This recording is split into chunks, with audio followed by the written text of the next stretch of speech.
Passion, authenticité, excellence, transmission. Mettons plus de vie dans nos vies.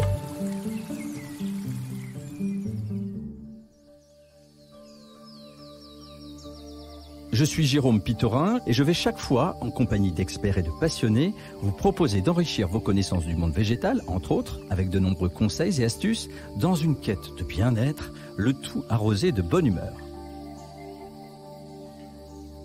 Bonjour à tous, ravi de vous retrouver pour cette saison 2 de Connecter Nature, en compagnie aujourd'hui d'Anaya Bini, avec qui on va parler de création florale et de fleurs raisonnées, et nous expliquera dans un instant de quoi il s'agit. Bonjour Anaya.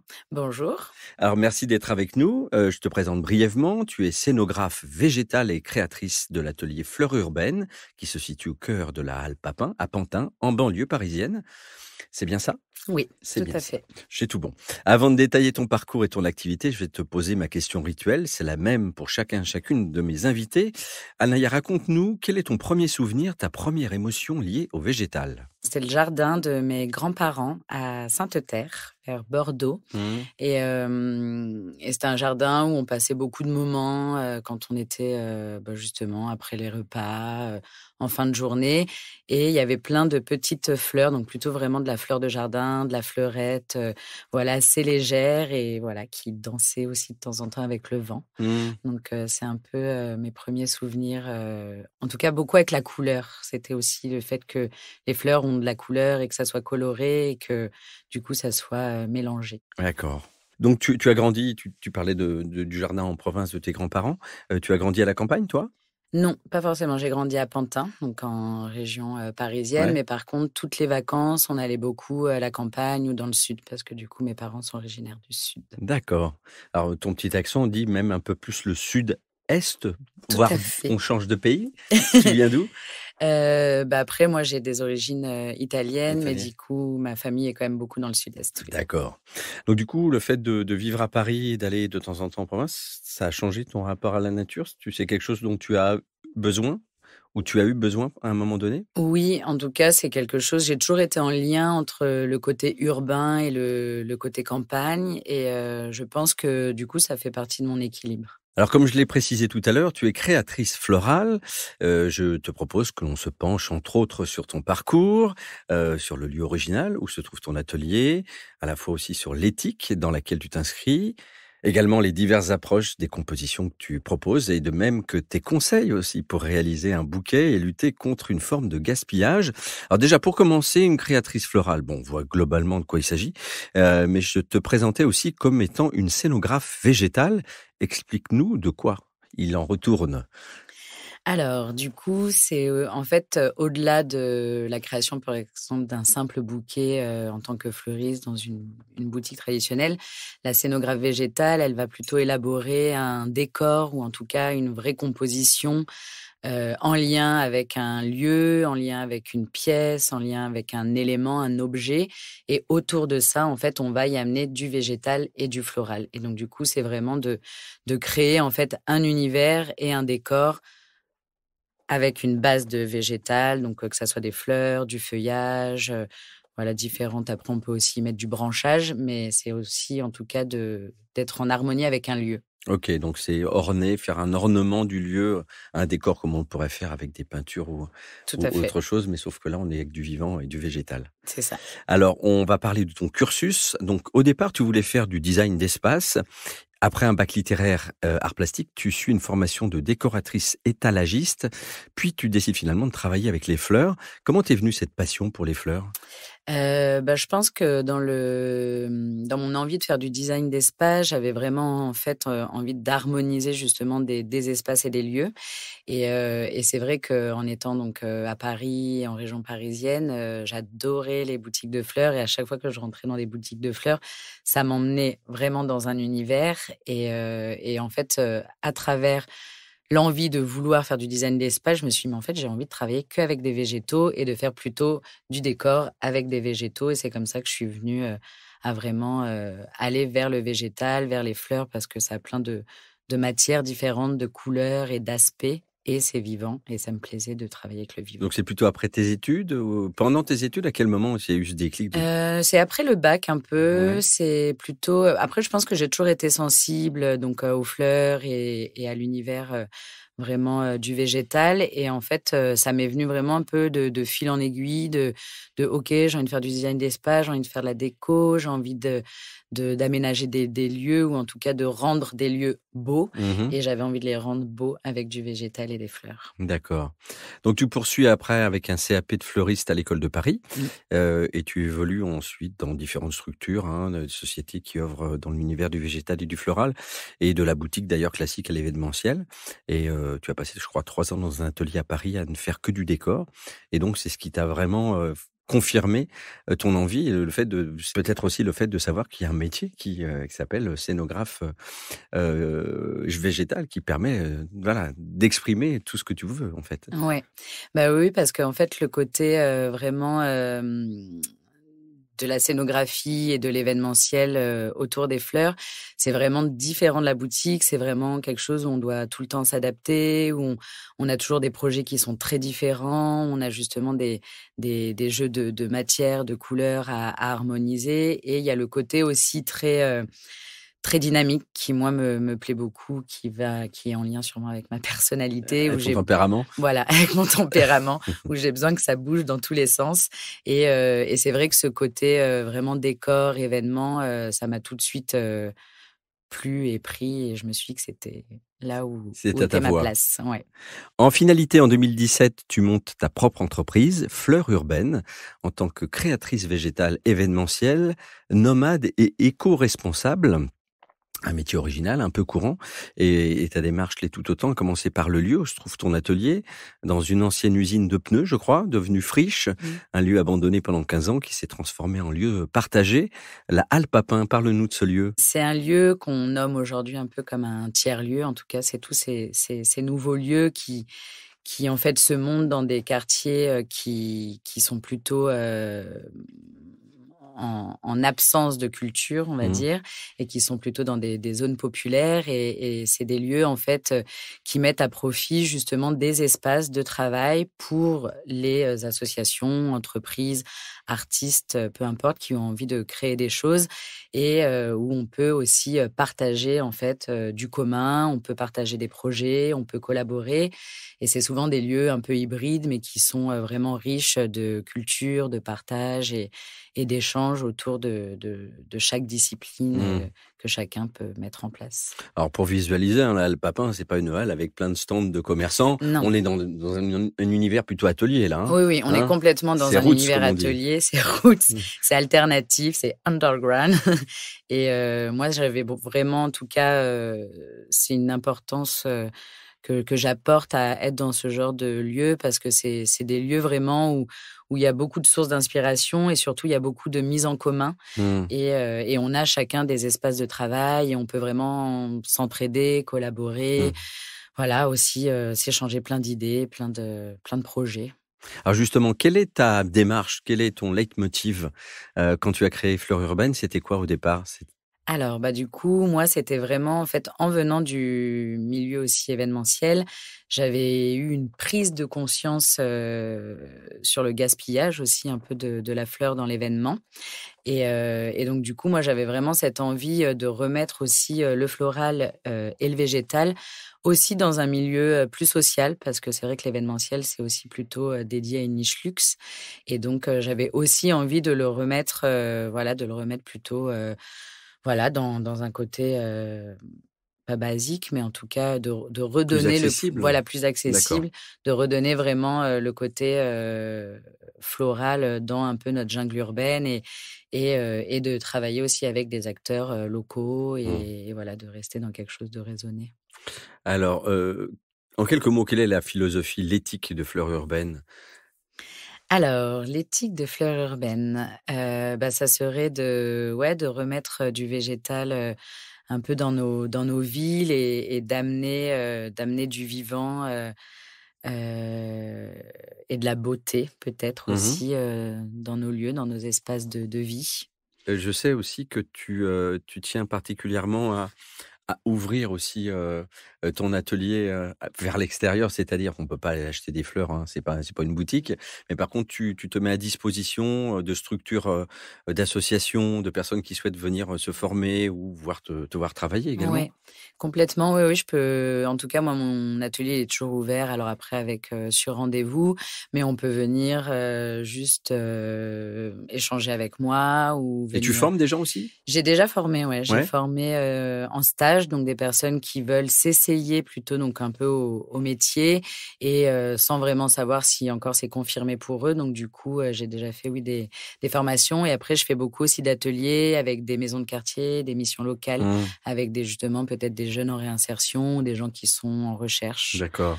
de Donc savoir où ils ont envie d'aller. Donc tu passes à la fois, de l'univers de l'événementiel, quelquefois, comme tu disais, du luxe en fait Mmh. et à un milieu social beaucoup plus modeste Ouais. et de mettre en lien, le végétal pour ces 2 univers. Tu parlais de fleurs raisonnées, d'univers floral raisonné, c'est quoi? Ça veut dire quoi? Bah, en fait, c'est vraiment de respecter, la fleur, donc de respecter, en fait, sa saisonnalité, de respecter justement où elle pousse plutôt en général, donc au niveau des régions et de vraiment, ne pas mettre de produits, trafiqués pour pousser, la fleur, en excès et de couper aussi à maturité la fleur, donc une fois qu'elle a sa croissance, avant que justement peut-être elle fane, la couper vraiment à ce moment-là et de respecter tout son cycle et Mmh. de pouvoir l'utiliser, pour nous, chez nous, en tant que fleur coupée, mais à sa maturité, de croissance. D'accord. Ça veut dire que tu t'approvisionnes avec, des producteurs vraiment d'Île-de-France? Oui. Vraiment circuit court, local quoi? Circuit court local, ouais. On a quand même une 10 à quinzaine de fermes florales, donc on appelle ça des fermes florales, Mmh. en Île-de-France. Il y en a même, à Paris, il y en a 3 qui sont installés, à Paris et donc du coup, c'est vraiment des producteurs qui ont vraiment un parti pris, pour, faire de la fleur raisonnée et pour faire aussi de la fleur de saison. Donc par exemple, il va y avoir des producteurs qui vont vraiment faire pousser que de la rose de jardin pendant toute la période où, donc plutôt, mai-juin, où il y a la rose de jardin et après ils vont faire une deuxième production, par exemple, de dahlia en Mmh. octobre, donc par exemple en ce moment, où là, ils vont faire, que du dahlia. Mais c'est vraiment de respecter aussi chaque saison. Très bien. Donc tu t'approvisionnes directement chez le producteur ou il y a un endroit, il y a un Non. marché aux fleurs quelque Ouais, part? il y a un marché aux fleurs, donc en Île-de-France, bah, il y a Rungis qui est quand même le Oui, plus d'accord, donc gros c'est marché. là-bas, en Voilà, effet. c'est là-bas, il y a une grande, grande halle aux fleurs et dans cette halle aux fleurs, il y a tous les petits producteurs D'accord, de parce qu'on l'Île-de-France qui viennent et qui ont leur petit, stand. on sait qu'il y a aussi beaucoup de stands avec des produits qui viennent de Hollande, Tout d'Afrique, à fait. et cetera, donc il y a de tout. Il y a Il y de a des tout. fleurs qui viennent de très loin et qui sont pas justement coupées à maturité comme tu le disais Mmh. et puis celles qui sont produites dans la région. Ouais. Le circuit court, c'est ce qu'on appelle aussi le slow flower. Ouais. Alors et qu'est-ce qu'on met sous cette étiquette justement? Slow qui veut dire, lent, Ouais. hein, fleur lente, ça veut dire qu'on laisse vraiment, la fleur aller à sa maturité. À sa maturité, ouais, c'est tout à fait ça. D'accord. Alors j'aimerais maintenant que tu nous expliques quel type de fleurs tu utilises, heu, tu travailles comment et comment tu composes tes bouquets justement? Alors, bah, du coup, en essayant de respecter au maximum la saisonnalité, je travaille donc qu'avec des fleurs, de saison, en tout cas au maximum, parce que des fois on peut mêler si je fais de la fleur séchée. Mais, c'est vraiment en tout cas de par rapport à la demande du client, de ce que veut le client au niveau de la thématique, si c'est plutôt champêtre, plutôt moderne et de s'adapter en fait, en fonction de quand est-ce qu'est l'événement et de leur proposer en tout cas des fleurs de saison et en fonction des formes aussi des fleurs. Donc on a des formes qui sont plus ou moins, en tout cas on a des boutons de fleurs qui sont peut-être, assez, volumineux et on a de la petite fleurette, ce qu'on appelle plutôt la fleur de jardin, qui est vraiment plus légère et c'est de faire un mix entre, justement, des formes plutôt généreuses et des formes plutôt petites et peut-être aussi des petites choses très légères pour donner en fait un aspect homogène avec différentes, matières et formes et couleurs dans une composition florale. Très bien. Donc ça veut dire qu'en Île-de-France, par exemple, au cours des saisons, quel type de fleurs on peut trouver ici? Alors, ben, ici, on peut trouver quand même beaucoup de choses. On a beaucoup, tout ce qui va être, les œillets, donc on a les dahlias, on a les pivoines, on a les zinnias, les cosmos, on a les coquelicots. C'est plein de fleurs, qui sont variées, qui poussent naturellement, hein, qui peuvent pousser naturellement dans nos jardins, mais qu'après les petits producteurs vont quand même mettre en lien en fonction des saisons. Mais on a quand même, je pense, une trentaine de variétés de fleurs disponibles D'accord. en Île-de-France, raisonnées de Alors, saison. il y a des saisons, pendant lesquelles c'est un peu plus, on va dire, compliqué. Je pense notamment à l'automne et encore pire en hiver. À l'automne, par exemple, quelles fleurs tu utilises? On va avoir plutôt tout ce qui va être les chrysanthèmes. Donc du coup, D'accord. c'est les fleurs qu'on dit un peu de cimetière, mais on Oui, c'est les ça. utilise aussi beaucoup en bouquet. Ouais, On elles a ont des formes les généreuses pour le Bah, coup, oui, oui, hein. on peut avoir vraiment différents aspects justement de chrysanthèmes et on s'en rend pas compte, mais on a aussi, je pense, une quinzaine de variétés au sein de la variété du Mmh. chrysanthème, Mmh. donc avec des boutons différents. Et après, on a beaucoup tout ce qui va être donc les dahlias et ensuite automne, on passe beaucoup avec toutes les fleurs à bulbes, donc ce qui va être plutôt donc les tulipes, les Les narcisses, les jonquilles. renoncules, les jonquilles, voilà. D'accord, très bien. Sans oublier anémone qu'on embrasse. Anémone, tout à fait. Donc l'hiver, il nous reste quoi alors? Et ben l'hiver, on va avoir, plutôt du feuillage, donc on va être et après on a vraiment une fleur d'hiver qui est l'hellebore. On Mmh. a les amaryllis aussi, mais après ça va être beaucoup quand même très feuillage, beaucoup de houx, beaucoup de pin, Mmh mh. beaucoup d'érable aussi, on peut travailler. Après on a aussi la saison donc des sapins ou en tout cas des Ouais, décors de Noël et c'est vrai qu'on ouais, travaille aussi beaucoup avec, toutes les variétés de sapins. évidemment. Et est-ce qu'on a du mimosa en Île-de-France? On a du Parce que ça, mimosa, c'est non, aussi pas non? en Pas en Île-de-France, c'est Île-de-France, dans le hein? Var. Ouais, Ouais, c'est plus loin, ouais. plus loin. Mais Heu, le mimosa, il sort, en février. C'est la première fleur d'accord, qui sort de l'hiver. très bien. Alors donne-nous quelques règles, quelques conseils pour choisir, puis composer des bouquets, comme, ceux que tu crées. Ouais. Alors, bah, en fait, c'est d'avoir, vraiment au moins 3 matières différentes ou 3 textures pour avoir une homogénéité. Après, on peut en mettre plus, mais en tout cas, c'est de partir 3 minimum et donc du coup, c'est d'élaborer, avec justement, plutôt, fleurs, volumineuses, petites fleurs et après du feuillage et de composer, autour de ça. D'accord, donc c'est une association de différentes textures et en même temps, différentes formes. Quelles sont les fleurs que tu aimes, toi, particulièrement utiliser? Alors moi, j'ai vraiment une fleur de prédilection, c'est le pavot parce qu'elle a vraiment une Ah! texture, très légère, elle est très friable au niveau de son pétale et après moi j'aime beaucoup, tout ce qui va être, les fleurs, bah, aussi, les renoncules, tout ce qui va être les anémones. J'aime beaucoup les pivoines aussi au printemps. J'aime quand même énormément de variétés de fleurs, mais si j'en ai une de prédilection, c'est les fleurs de la famille coquelicot et pavot. D'accord. Alors, tu utilises aussi, j'ai vu ça, je crois que c'est sur ton site ou ta page, Instagram, des fleurs type, coriandre, sarrasin. Ah oui. Alors qu'est-ce que c'est que ça? Parce que je connaissais pas ça Eh moi. ben, c'est les fleurs justement de nos Le s aromates de et alors de le nos sarrasin, je céréales. voyais surtout pas la coriandre. Oui, éventuellement, ouais. Ouais. Ben c'est des fleurs qui, en fait, justement, bah, quand on a l'aromate ou la céréale qui pousse, bah, en tout cas, elle crée une fleur. Mmh. Et c'est vrai qu'on l'utilise pas, en tout cas, on n'en a pas vraiment connaissance. Ben non. Et c'est beaucoup les petits producteurs, justement, qui la remettent au goût du jour et en fait, qui eux aussi, des fois, nous proposent des variétés de fleurs qu'on n'aurait pas forcément pensé ou qui sont pas classiques dans le domaine floral. Et ça vient vraiment plutôt agrémenter un bouquet. C'est-à-dire, c'est quand même une fleur qui est légère, donc c'est Mmh. vraiment de la petite fleur et c'est plutôt une fleur qu'on va mettre en lien avec une fleur volumineuse comme une pivoine, Mmh. un coquelicot ou en tout cas une renoncule et on va mettre autour de ça de la coriandre ou D'accord, donc tu mets aussi en avant des variétés un peu inattendues quand même dans ton travail, ce qui, en dit, long sur, ta démarche aussi. Qui sont tes clients? Quelles sont les personnes qui viennent vers toi pour, te demander un décor, une création?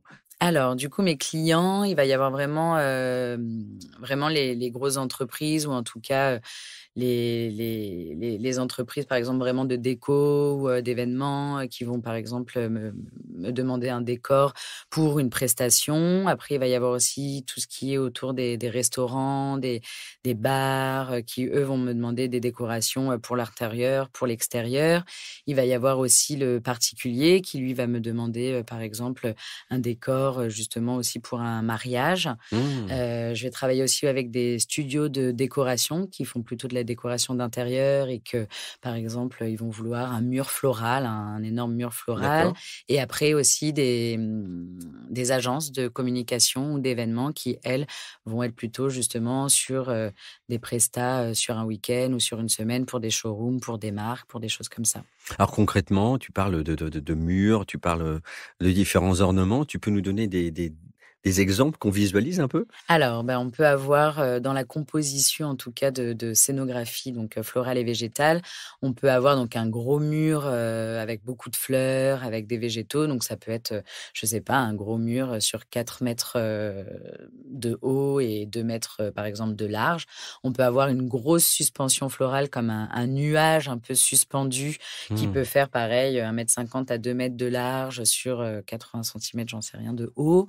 On peut avoir des énormes bouquets avec des gros vases qui arrivent à peu près à 1 mètre et un bouquet qui part dans tous les sens jusqu'à 1,50 m, par Mmh mh. exemple. Mmh. On peut avoir des dégoulinades végétales, comme on appelle ça, comme si on avait toute la On va dire végétation. cascade, on va dire Voilà, une cascade. une cascade végétale plutôt, qui vient justement complètement en abondance Mmh. sur un mur ou qui part d'une corniche. Mmh. Voilà, on peut avoir aussi tout un chemin végétal pour un défilé, par exemple. Ah oui, d'accord. Ouais. OK. Mmh. Alors j'ai vu aussi, hein, que tu faisais, alors je sais pas si on dit des couronnes pour les mariés, des Ouais. coiffures aussi, des choses. Après, voilà, ça C'est très, très, très joli d'ailleurs, hein. ouais. Ça, c'est très élégant. Ouais, ça, c'est plutôt tout ce qui va être, les accessoires, donc les accessoires un peu, floraux, comme on dit. Et donc oui, là, ça va être peut-être des petits peigne qu'on peut mettre dans nos cheveux, ça va être une couronne qu'on peut aussi mettre, dans nos cheveux. Donc voilà, il y a plein de petites choses vraiment du simple bouquet à l'énorme mur, floral et végétal. D'accord. C'est très Donc large. tu as étudié les arts plastiques, je le disais, au lycée. Est-ce que c'est un plus pour toi? Ça t'aide à dessiner, à imaginer, à concevoir tes créations? Tout à fait. Ouais? Ouais, oui, Alors ça. comment tu travailles? Explique-nous. Et ben souvent donc du coup, il y a toujours je travaille vraiment, donc un projet par un projet. Il y a toujours un rendez-vous client, un rendez-vous dans le lieu, puisque du coup, c'est Mmh. toujours en lien avec un lieu. Et là, je prends vraiment, la demande, donc ce que désire le client, s'il a une thématique, si lui, il a aussi déjà des idées avec, des matières, avec des coloris. Je prends aussi, toutes les dimensions parce que souvent c'est aussi, en lien avec, un mur, une corniche, un rebord. Et ensuite, moi, je fais un repérage donc au niveau des fleurs, au niveau des matières, au niveau des couleurs. Je prépare donc un visuel, donc Mmh. un mood board, on appelle ça. Donc là, je vais détailler par exemple tous les végétaux ou les fleurs que j'ai envie d'utiliser. Et à côté de ça, je fais une représentation graphique, D'accord. en lien Une donc avec simulation un peu, voilà, voilà. Mmh. c'est ça. Donc du coup, le lieu, une simulation florale et je joins, et après je budgète bien sûr Oui. parce que du coup, il faut tarifer tout ça. Et donc du coup, voilà, il y a un mood board avec les fleurs et les végétaux utilisés, une représentation graphique et un budget. D'accord. Alors quelle est la création la plus incroyable, la plus folle qu'on t'ait demandé? Alors Heu, demandé et réalisée, parce que elles sont peut-être pas toutes réalisées d'ailleurs. ouais. Là dernièrement, j'ai fait un énorme donc c'était vraiment pour un restaurant, pour, un bar-restaurant, rue de Rivoli.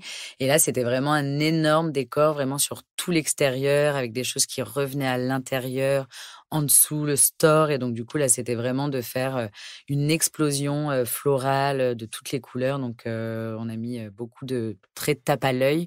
Et donc, c'était vraiment d'en mettre partout. Et on est parti vraiment sur des branchages, en tout cas sur des grandes branches Mmh. naturelles que j'ai reconstituées avec plein de fleurs à l'intérieur. Et on en a mis de partout. De partout. Et est-ce qu'il y a des projets, un projet, une fois, on t'a demandé de faire quelque chose de complètement dingue, où Pas tu t'es dit: «Bah, là, ça me paraît un peu compliqué parce que c'est». Je me suis déjà challengée, mais après, plus c'est dingue, plus j'aime bien aussi, donc ça me va. D'accord, d'accord, tu Mmh. n'as pas froid aux yeux, Non. si on peut, tenter, une expérience, hors du commun, tu vas forcément t'essayer à créer ça. Ouais. Dans ta démarche, on a parlé, de tes producteurs nécessairement locaux, de la saisonnalité, des fleurs de saison. Il y a aussi, souci de donner une seconde vie aux fleurs, hein, qui souvent décorent les lieux, que le temps d'un événement, pour une soirée, parfois et quelques heures même. Heu, Ça veut dire quoi concrètement? Du coup, c'est justement, aujourd'hui, avec la fleur séchée, en fait, c'est de donner une seconde vie, en fait, à la fleur fraîche. Donc de prendre, en tout cas, en avec un intérêt, en fait, d'utiliser des fleurs que je pourrais peut-être faire sécher ensuite ou que Mmh. quand je récupère de mes événements, je peux faire sécher, par exemple, 50 du bouquet que j'ai Mmh. créé pour pouvoir le D'accord. réutiliser sur justement, d'une autre manière en faisant sécher. D'accord, ça veut dire qu'on peut pas faire ça avec une tulipe, par exemple. Il y a plein de fleurs qui se laissent sécher. Donc, dans ta démarche initiale, tu vas forcément composer avec certaines de ces fleurs-là pour pouvoir gâcher le moins possible, qu'il n'y ait pas de gaspillage en réalité. C'est ça. Alors, comment tu fais sécher? Quelle est la technique pour qu'elle se conserve bien et longtemps? Alors, du coup, c'est très simple. La fleur, fraîche que j'achète, qu'on peut faire sécher, en fait, c'est vraiment de la retourner. Donc moi, je la retourne dans mon atelier, j'ai plein de cordes au plafond et en fait, on crée comme des petits bouquets ou des petits tailles. On la retourne tout Donc, simplement tu les pends par la tige, en par fait. la tige, Mmh. voilà. Je les attache par la tige et là, par contre, ce qui est bien, c'est de les faire sécher quand même dans le noir ou en tout cas pas avec du soleil direct pour pas qu'elles blanchissent, sinon elles risquent de perdre leur couleur naturelle plus vite. Et après, on les fait sécher pendant 2 semaines, 3 semaines en fonction, de la chaleur, sans forcément de produits dessus. Vraiment pour la fleur séchée, c'est très naturel. Ça marche comme ça. D'accord. Donc, il y a pas de, non, de produits à utiliser pour stabiliser les fleurs et tout ça? Le stabiliser, c'est encore différent. En fait, il y a vraiment la fleur séchée et les fleurs stabilisées. D'accord. Donc la fleur séchée, c'est naturel, on les pend par la tige. La fleur stabilisée, on va lui enlever son eau. Ça veut dire qu'en fait, on va la déshydrater Mmh. et on va lui injecter entre guillemets de la glycérine pour la fixer. La Mais glycérine? ouais, de la glycérine, ouais. D'accord. Mmh. Bon, ouais, pour la fixer et du coup, ça, c'est juste, en fait, pour donner la souplesse au végétal. C'est-à-dire que la fleur séchée, une fois qu'elle est séchée, la tête à l'envers, pour qu'une fois qu'on la retourne et qu'on l'utilise dans la bouquet, elle soit droite. Mais Ouais. par contre, elle est cassante. Oui, c'est Alors ça. que, par exemple, la fleur stabilisée, en fait, comme on va la déshydrater et la fixer avec la glycérine, elle va garder sa souplesse. Donc, du Mmh. coup, ce qui va pouvoir, en fait, nous donner 2 matières. Une matière fixe, séchée, et une matière souple, qui dure dans le temps, par contre. Bon, j'aime bien, j'apprends plein de choses. Est-ce que tu projettes peut-être un jour de cultiver et de produire tes propres fleurs? Oui. C'est vrai? Oui, tout à fait. C'est à l'ordre du Oui, jour? c'est à Raconte-moi. l'ordre du jour.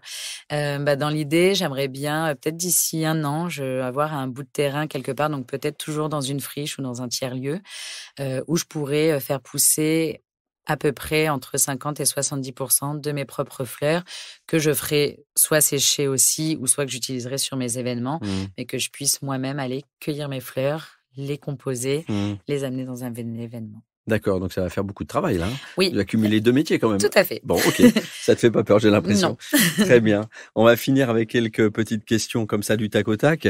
Si tu étais justement une fleur séchée, quelle serait-elle? Je pense que je serais un limonium. Un limonium. Enfin bon, je regarde sur internet ce que c'est. Si tu étais une fleur fraîche, Un coquelicot. ah, le coquelicot, ça te plaît. Mmh. Et si tu étais libre de réaliser un projet fou, sans contrainte, tu l'as déjà imaginé ce projet, ce serait quoi?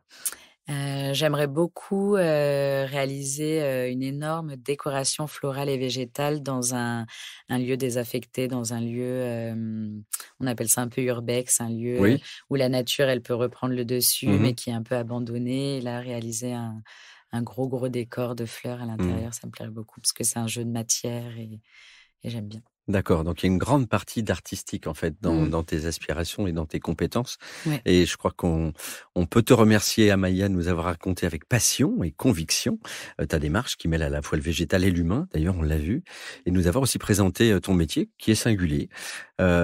Pour celles et ceux qui souhaiteraient d'ailleurs découvrir plus concrètement tes créations, je les invite à aller sur ton site internet Fleur Urbaine, hein, au singulier, tout attaché, .fr. Tu as également des comptes Facebook et Instagram illustrés de très jolies photos. On peut voir tout ton travail. Voilà, merci à toi. Merci beaucoup. Et merci de nous avoir écoutés. On se retrouve très bientôt pour un nouveau podcast de Connecter Nature avec Truffaut. Notre podcast se termine déjà, mais restons connectés à la nature. Tous nos épisodes sont disponibles sur les principales plateformes d'écoute et sur notre site truffaut.com. Je vous dis à très vite pour cultiver ensemble notre jardin et notre esprit.